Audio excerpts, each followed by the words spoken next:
Boeing plans to sharpen its focus on safety following the grounding of its 737 MAX plane.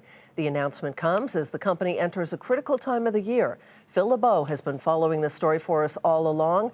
And Phil, welcome. Boeing CEO Dennis Muilenburg is increasing safety protocols. How significant are the moves?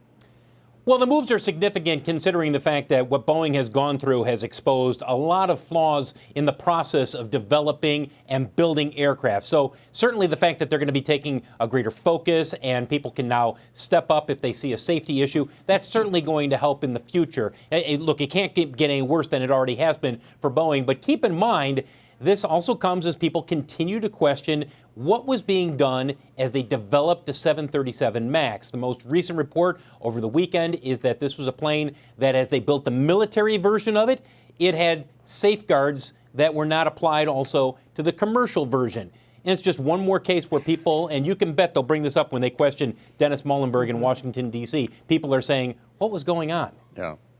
Well, of course, tomorrow starts the fourth quarter, and this is the time when Boeing said it hoped that the 737 MAX could return to service. What do you think? Yes? No?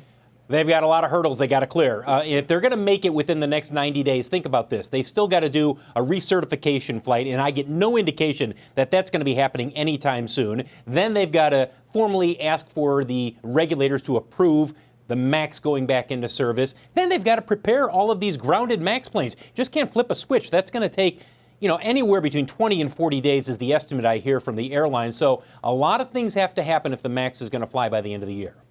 You're a busy guy these days. You have another huge story on your radar. That's the UAW GM strike. Any movement so far today? They're still talking, and everybody says that they are making progress, but I get no sense that we see a deal coming anytime soon, Sue.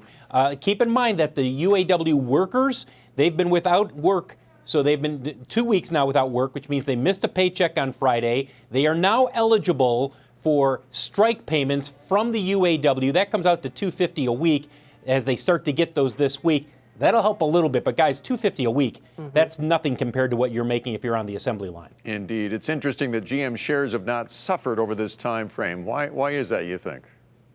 The inventory is still there. Sales haven't been hit. If we see inventory drop off, especially for pickup trucks, then you would see the stock really suffer. Phil LeBeau, thanks as always, Phil. You bet.